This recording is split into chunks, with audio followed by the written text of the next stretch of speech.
Smiling like a shark in a shrimp tank.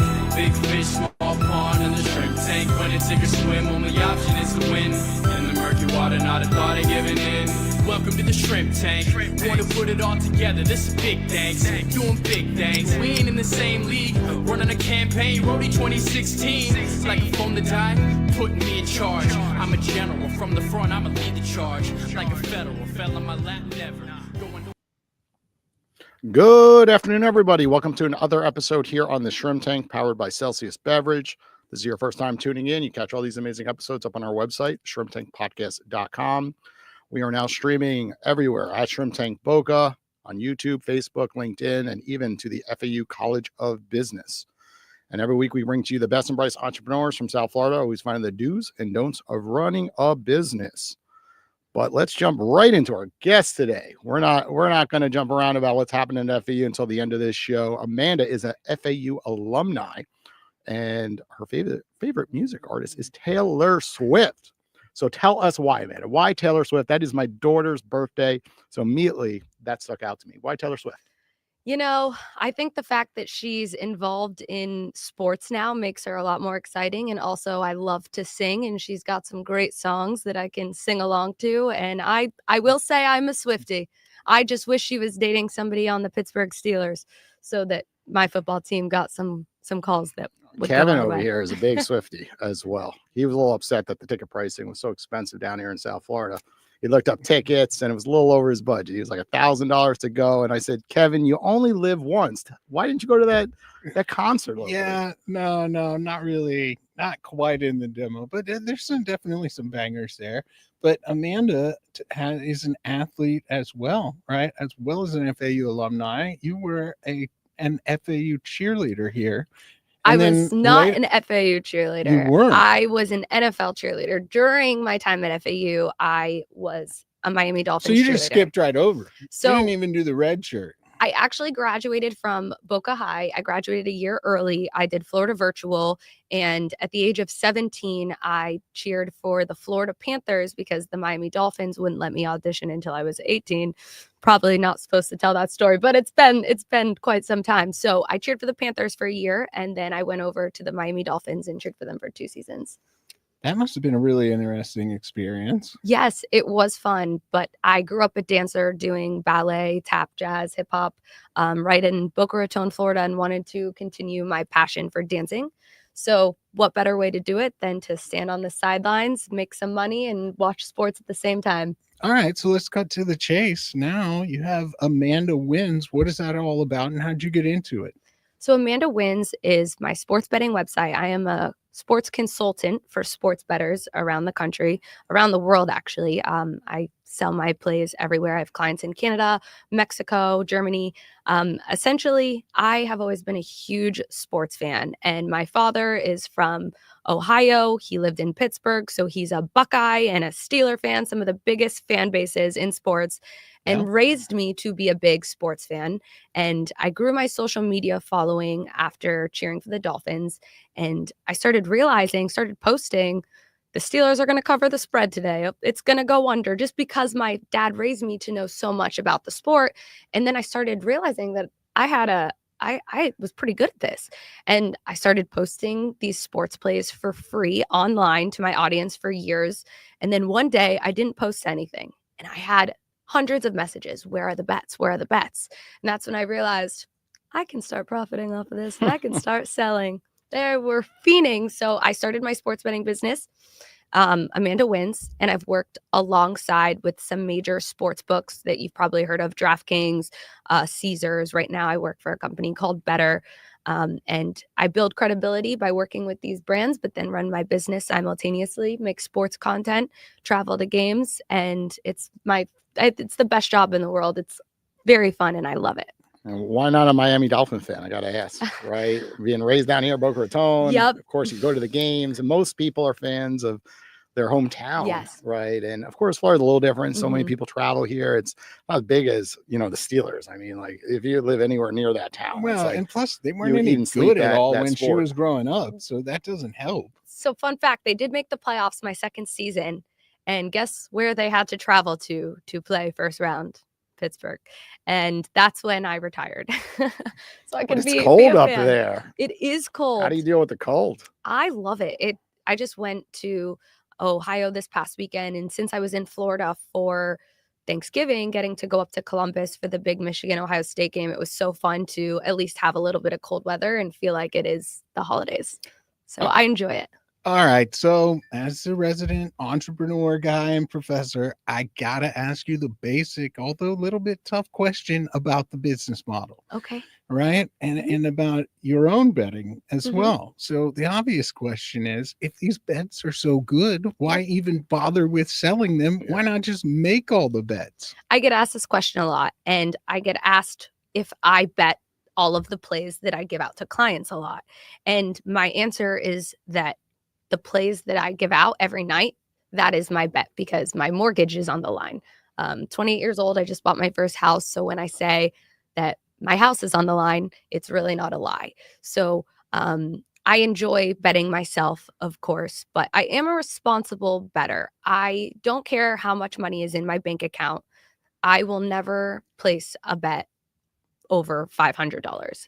And really to profit, I have clients that place $20,000 bets on one game. That's not for me. I always encourage people to keep their betting responsible as well.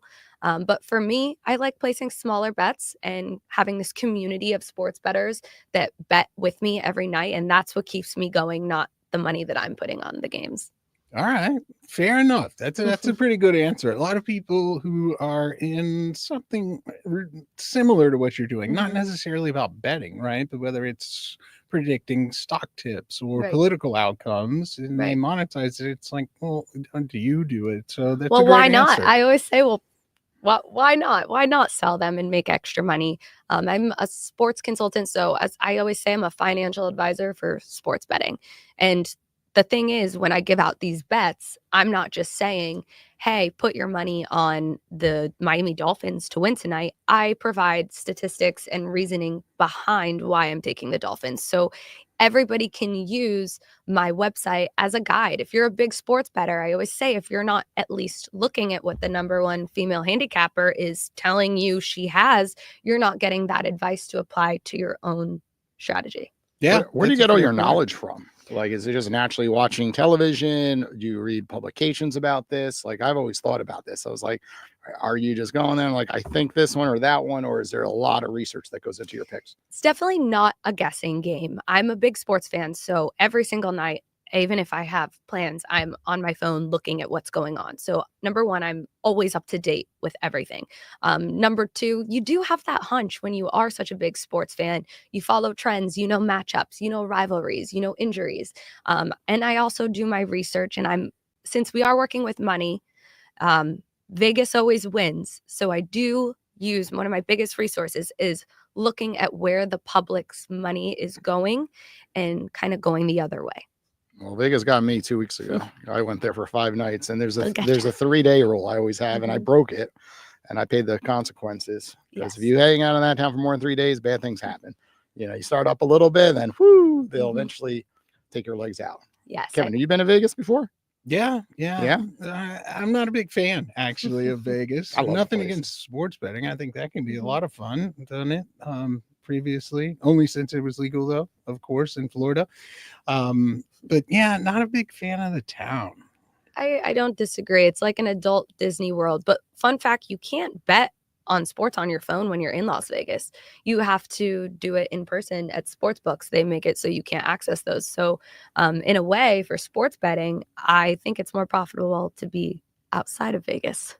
Yeah, that's a great You point. got to go with a high roller, because what happens is when you go to the high rollers, they get everything for free. So I think 10 years ago or so, before I had children, I went with a big gambler that would gamble like $50,000, $100,000, you know, a session. And what happens is they get all this free stuff, Super Bowl parties. So I went 2 years in a row to these Super Bowl parties, and there's cheerleaders, there's all these food buffets, and it's a fun time. You bet on every single thing possible, like how the coin flip, for example, how Mhm. long the national anthem will go for. So just like it's a fun For fun. experience when you go with the right people, and also the place you stay at.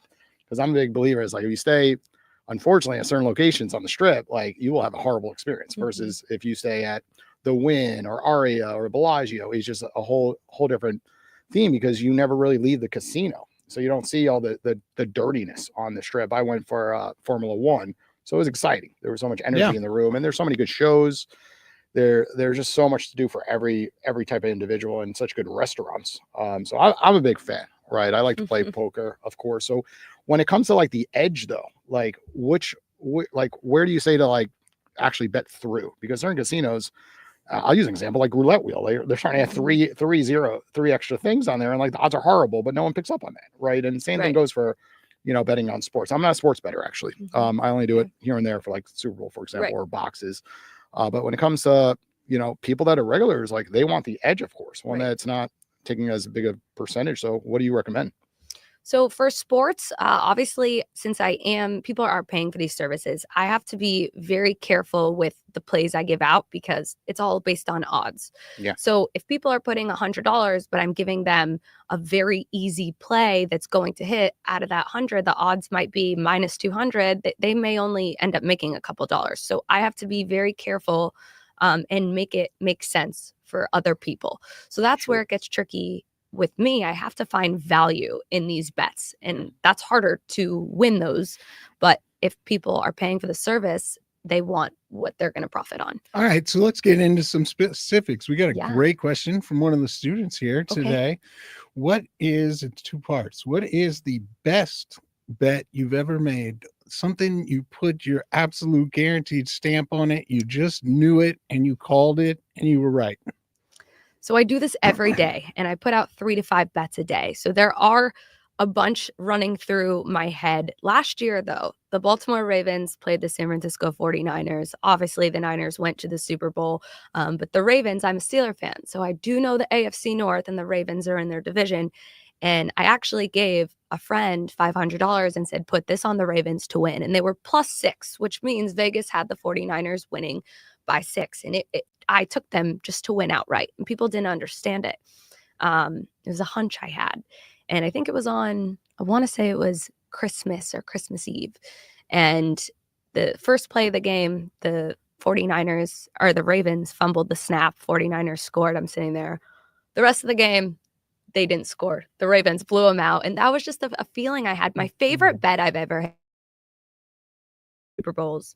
The last Super Bowl, I took Christian McCaffrey, the running back for the 49ers, to score the first touchdown. And that was a fun one. That was probably my favorite, because it was at the Super Bowl and the odds were great. So they were plus 600. Well, you know what the next question is from the audience. Worst. Yeah. What's that worst when the sticks out? It's like, I should have known that, or just an injury or something that just frustrated you. You still think about. Again, I do this every day, so it's hard because there are a lot of those. I can even say I came and spoke to the class a couple of weeks ago, and I gave them I was walking out the door, and the kids were like, what's your hockey play tonight? And there was only one hockey game on, and that's where it gets tricky with my job, because there's not a big slate of games. It's slim pickings. People still want the bets. They're paying for the service. You kind of got to just find something.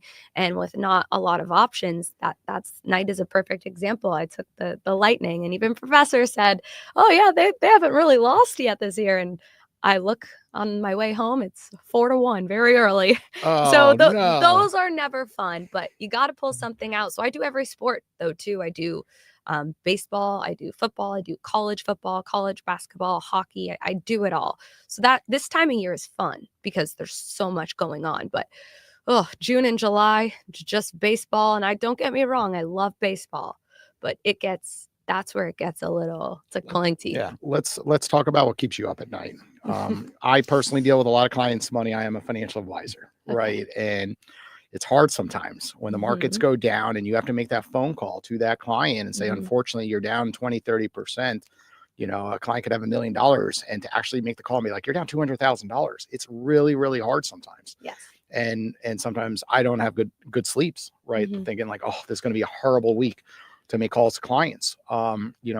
What kind of, stresses you out in this business? I think everybody looks from the outside in like, oh, look, it's so cool. Look at these social media videos on TikTok and Instagram.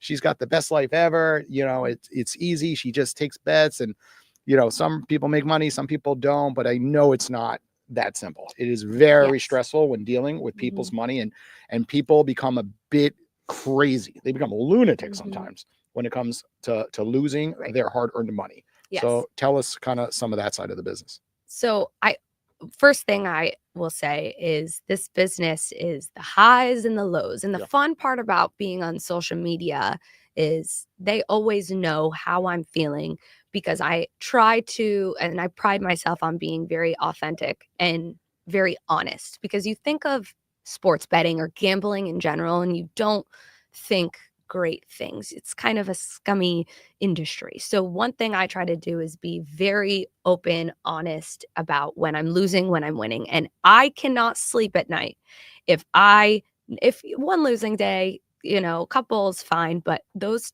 I've had 7-8 day losing streaks, and Yeah.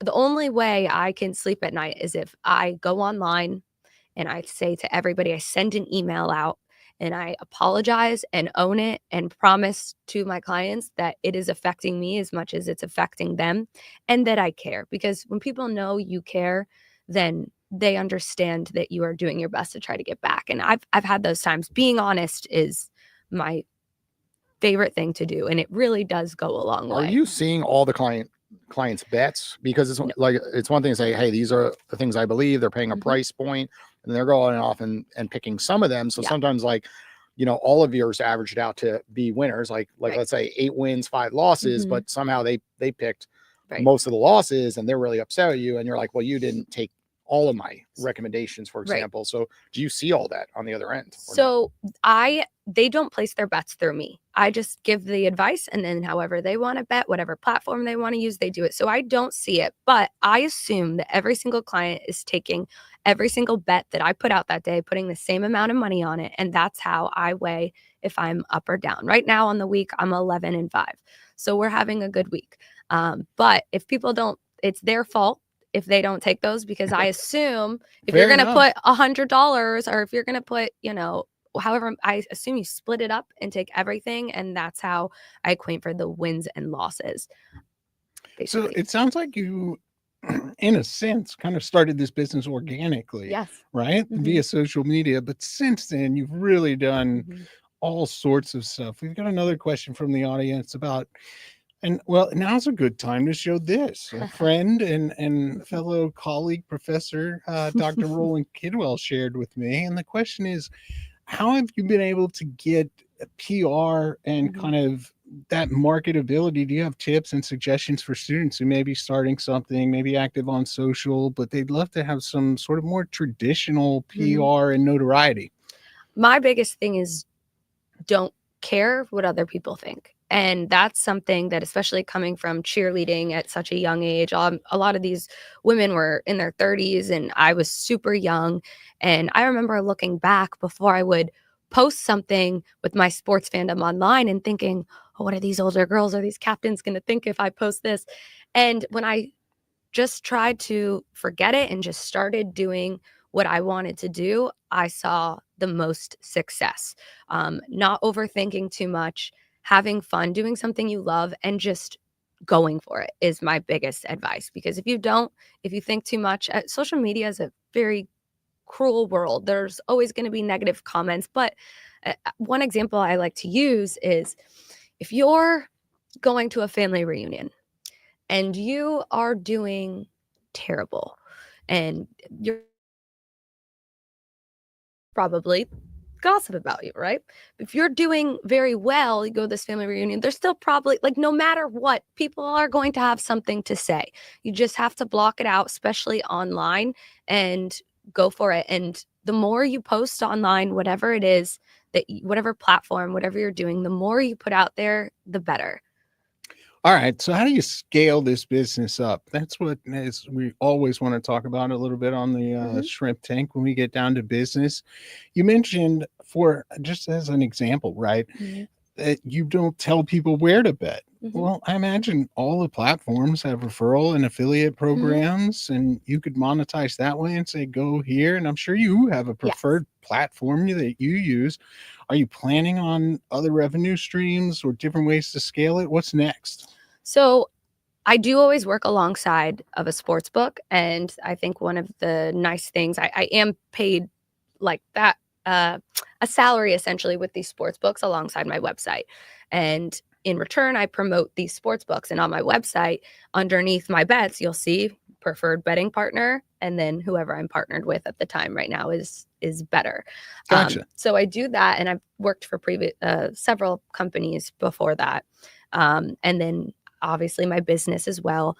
And it's a subscription-based business. So people can buy into a daily pass, a weekly pass, or a monthly pass. Sure. And daily is not automatic renewal, but weekly and monthly is subscription-based. So the goal is how I make most of my income is getting these people to hooked and coming back every single month. And then they are getting a bigger slate, seeing that you are winning, and they stay with you forever. Yeah, it's a great revenue model. It's not dissimilar from so many of the SaaS companies or, software as a service that really just want to continue to build on that subscription revenue. Do you do more with your community? Is it just an email that goes out or text messages with the bets? Or is it even like community meetups where on Zoom you could be talking about a certain subject or even bring guests in? Because people love communities today. Definitely. Right? It's one thing on the subscription side, but you're the face of this brand, and personal branding is everything today. Right. So I'm just assuming there's a community side to this as well. Right. I'd say my social media platforms are my community. And that's why I go to these games every week and film myself screaming my head off when I have these plays, because everybody is in on them together with me. So it does feel like a community in the sense that we are all on the same team. We are all trying to beat Vegas. And I'm not just going to sit quietly in my house. I'm going to go to these games and cheer in person, and win or lose, film my reaction. And then people kind of like to live through that experience, which makes it a community. So then people want to buy in. They want to take your plays because they want to be a part of that. But I do email out my clients, and I do have a text software where we text them when the bets are up, of course. And I have done Zooms. So what I like to do is, let's say going into football season, I like to do group Zooms. I'll post it online for people who maybe don't know or understand sports betting. And I go through kind of my tricks, my tips, kind of explain, break it down, like betting for dummies is what I call it, and break it down so they understand. And then at the end of the presentation, well, here's my NFL package. And then people feel more inclined to bet with you because they're not going into it blind. And what about phone calls? Like, are you calling clients as well, or is this all more on the digital side? Occasionally, I will communicate with some clients via phone call, but I will tell you, on social media, I try to be very personable and responsive with anybody who writes to me about my bets or anything. I try to respond. I think being very upfront and communication is key, and people aren't afraid to rip you a new one when you're not doing great. And that's what makes it hard sometimes, because and that's another thing I can't do before bed. I can't just go to sleep without looking at the angry or happy comments, because you have to assure those people. How do you protect yourself against the haters? Because I run the mobile app Owl, and it's just like when something goes wrong with their money, like like negative reviews go up on Apple or the Google Play Store. Then social media flies. Like people post stuff naturally, and they overreact. They don't even give you a chance to tell your side of the story. Right. And when it comes to what you're doing online with your personal brand, but then gambling in general, like vicious people are out there. So like definitely. So how do you handle all the hate, I guess, that comes at you? Well, when I get those very hateful messages, sometimes I will just tell people, you need to take a break.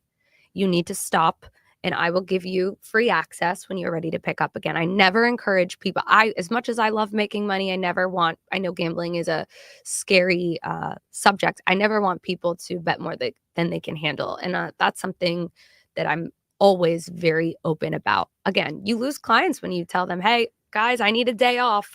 And I do that occasionally. I'll take a day off. Sometimes I need it too. People just want to keep going, but I think something that makes me different from some of those other sports bettors out there is that I do care individually about these people. And do you protect your personal info? Because often, of course, online, it's like everyone's like, hey, can I grab your cell phone number? Can I grab your personal email? And I've done that. And I've made mistakes. Yes. All of a sudden, I become customer service on a mobile platform, and all of a sudden, you're getting things you didn't ask for.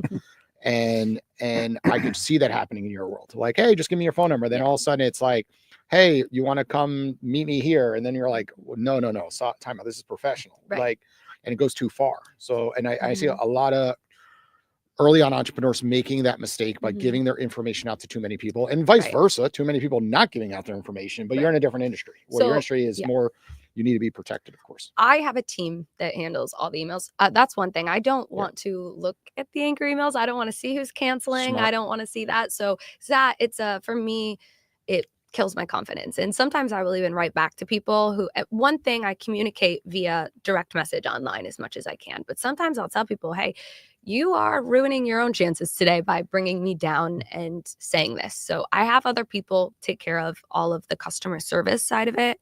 And my personal phone number, I only will give it out to people I know, of course. But I see people in person all the time who have my bets, who will either hit me and be like, come on, or they'll congratulate me. It happens, and you just have to be ready at all times. And that's why as long as you keep it authentic and real, people will respect you. Yeah. Or, sometimes your email's just public because you work at a public university. So Everyone can find anything anybody days, can really. track you down and, do Yeah. whatever, send you whatever. So that's always fun. You guys want to hear some pitches today? Yeah, let's do it. All right. So we always give you one pitch, one that hopefully you might know something about, or that is a larger brand, Okay. and one that's probably obscure, maybe from a student, and you give your analysis of it.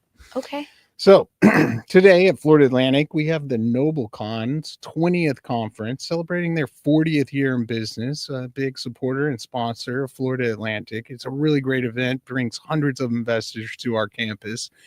And this morning, there was a presentation by an up-and-coming energy drink. You drink energy drinks, Amanda? I do. In the past, I've worked with several companies too, including Celsius. Okay. Mm-hmm.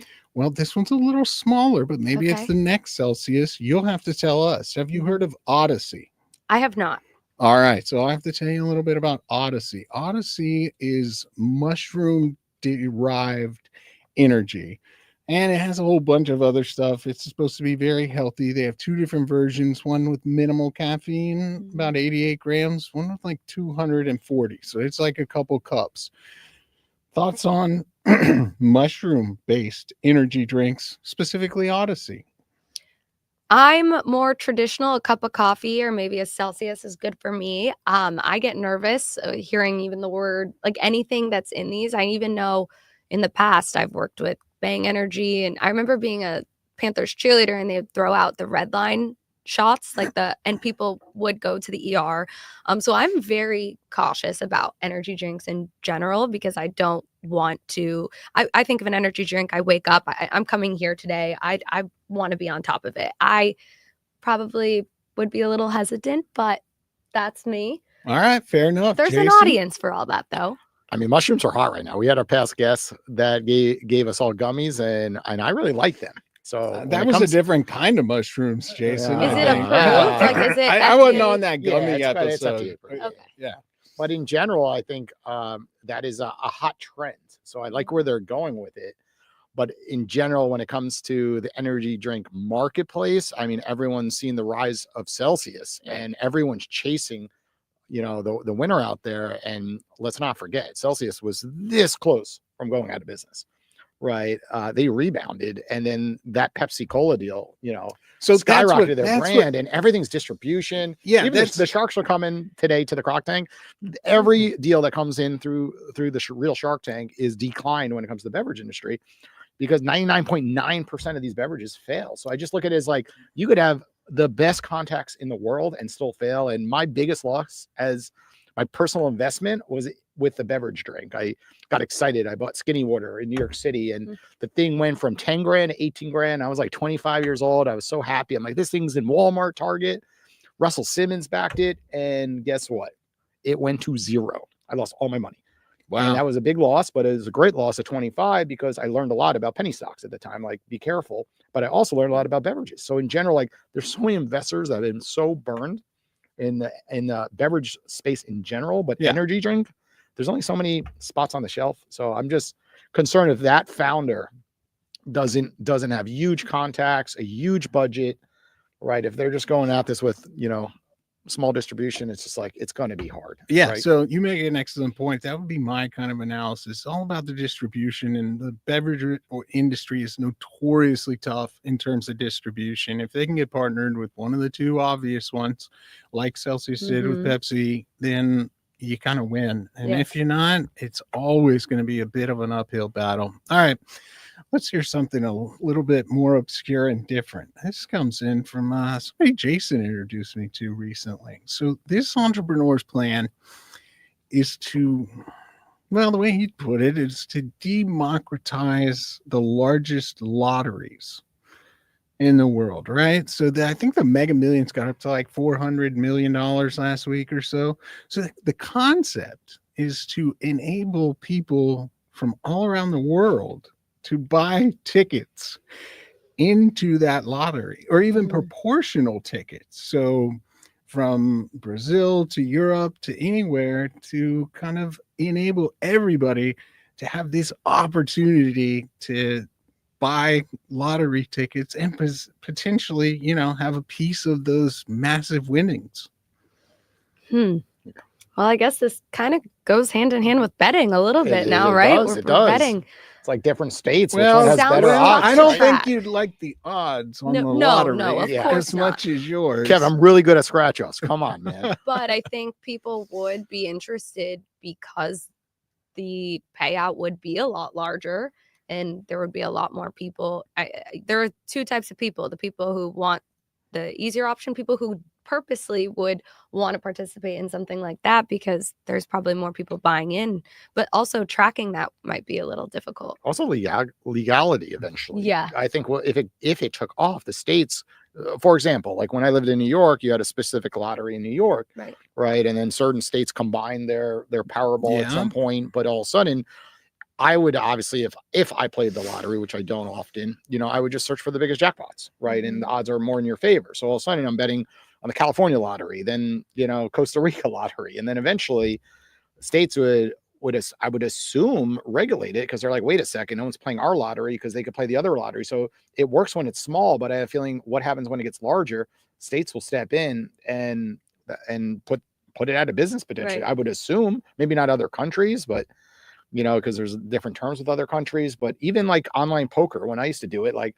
it worked for so long until they signed the Patriot Act. And then the Patriot Act said, good luck, you're out of here. And there was only so many poker companies to exist at that point. And then eventually, there was theft. Like Full Tilt Poker had a major theft issue, the way it was organized. And then the FBI got involved, right? And then shut Full Tilt Poker down. Everyone's money was seized for months and months. So in general, like, I don't know. I think short term it works, but it's got disaster written over long term. I don't know. I think that is solid analysis, as the old professor on both parts. I do think people would want to partake in it, but I even view that as somewhat problematic. It's really democratizing something awesome, right? Even sounds tricky with taxes. Even just thinking about the taxation. And you think about correct. You win a lottery in a different country. What about the tax size? Like they make so much money on collecting half of these jackpots for taxes. You're not really winning $1 billion.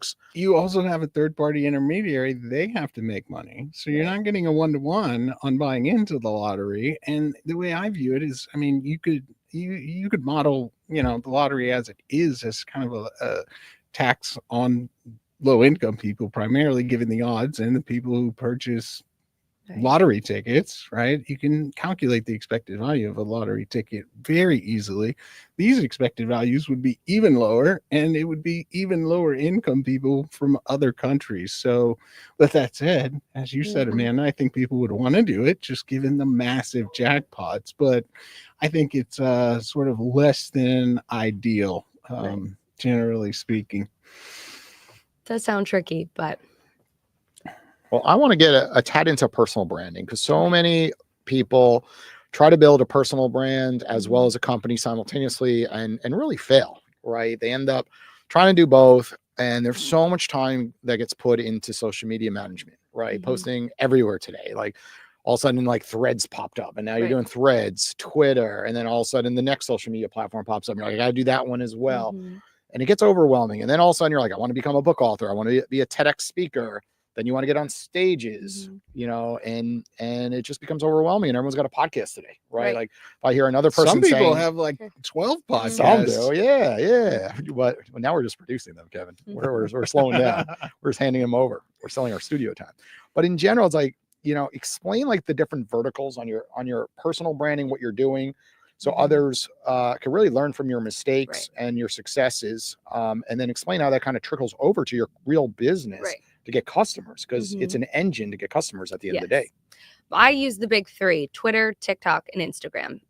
But again, when I started doing this for free, TikTok wasn't really a thing yet. You have to be ready to jump on the newest, hottest thing. And you want to be one of the first people on there. And you want to do everything you can to stay relevant. And it is my biggest form of marketing. I have a marketing team. We push SEOs. We also run advertisements on all of the platforms as well. But it's my job to continue to produce this content with virality so that new clients follow me. So this is a model I like to use. If I get 1 million views on a video, then I assume 10,000 people at least are going to click on my website. And then I assume from there, hopefully I get 50 to 100 clients.